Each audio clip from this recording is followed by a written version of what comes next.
Well, hello, it's Wednesday, so it must be time for Woolly Hat's Wednesday WIP, and you join me here on the patio outside with the sun shining. Isn't that wonderful? And yes, I'm in a t-shirt because it is so warm. Hurrah, hurrah, at last spring has arrived. Anyway, what have I been up to? Well, if you've been watching me on social media, you might have seen I have been to Wonderwool Wales.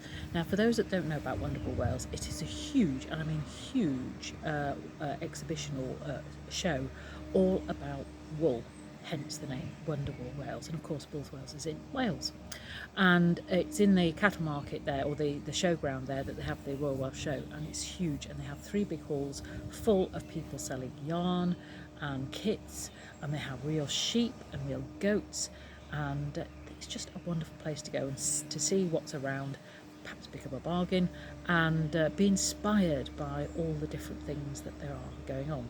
They even have what they call a sheep walk, where people go on and show their garments and things like that. Didn't see that, I was too busy looking at stalls.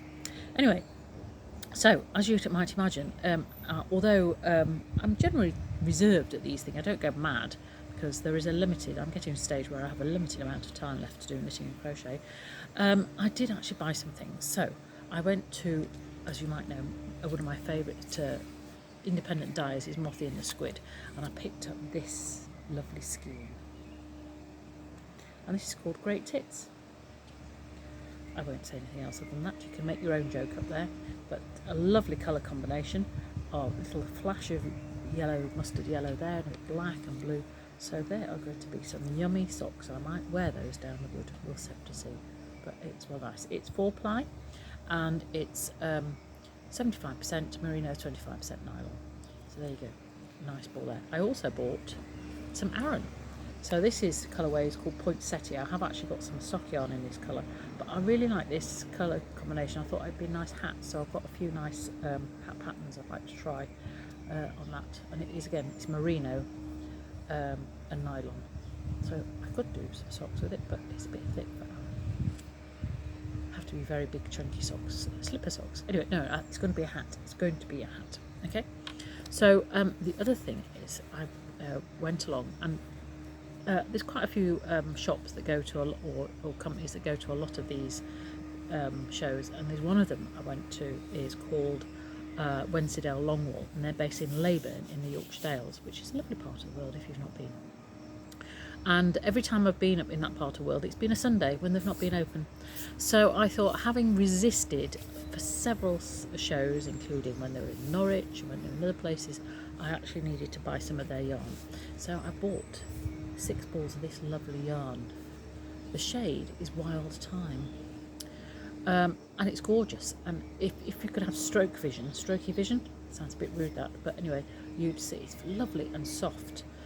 It's a mixture of bluefaced Leicester, which of course is very good. It's sort of like a British merino, and Wensleydale longwool. Now Wensleydale sheep are the ones that have got really curly whirly fur, I was going to say fur, wool, and they look rather sort of Georgian with their curly whirly wool. But the combination together, because the Wensleydale makes it really, really soft, the bluefaced Leicester makes it nice and strong. So, oops, excuse me, my prop has disappeared. The perils of filming outside, even though it's sunny. Right, so lovely colour there. So I've got 6 balls of that. I'm going to make this.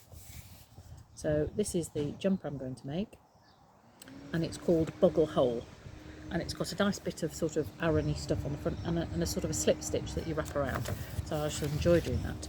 And Boggle Hole, Mr. W and I went there many years ago. We were walking along the coast, and it's around Robin Hood's Bay. There used to be a youth hostel there. I'm not sure whether there is one now. But we were walking on the coast, and we'd gone to Boggle Hole, and we were walking back, and we'd forgotten to factor in that the tide was coming in. So we did have to take our boots off and have a little paddle. So hopefully I won't be able to need to do that while I'm knitting that. So there we are. Boggle Hole sweater in double knit. So it's rather yummy. So what I'm going to have to do is think about what my other WIPs are, because you know when you've got some new wool and a new project, you just want to start it. I have got a few things on the go at the moment, so I'm going to have to be very strict to myself and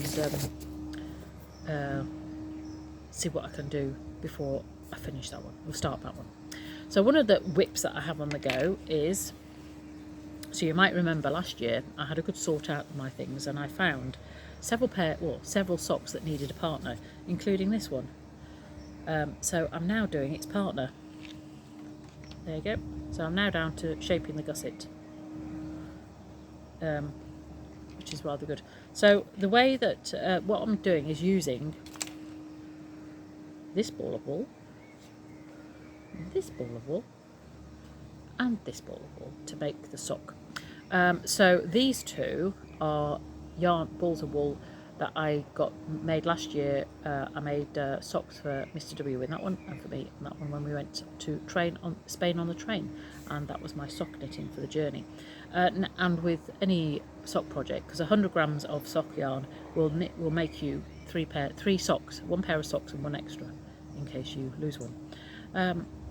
So generally you end up with lots of bits of wool, and people do different things with it. I've got a friend who knits hats, puts them together and knits hats.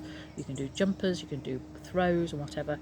But I quite like the idea of this helical design, because you got the self-striping of the yarn from the Yarn Badger.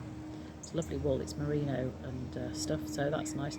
But you're intermittent with the purple. So all the purple. This is West Yorkshire spinners, as you might guess. So I'm quite pleased with that. So they won't be matching, which I don't mind. So you can see that there we are.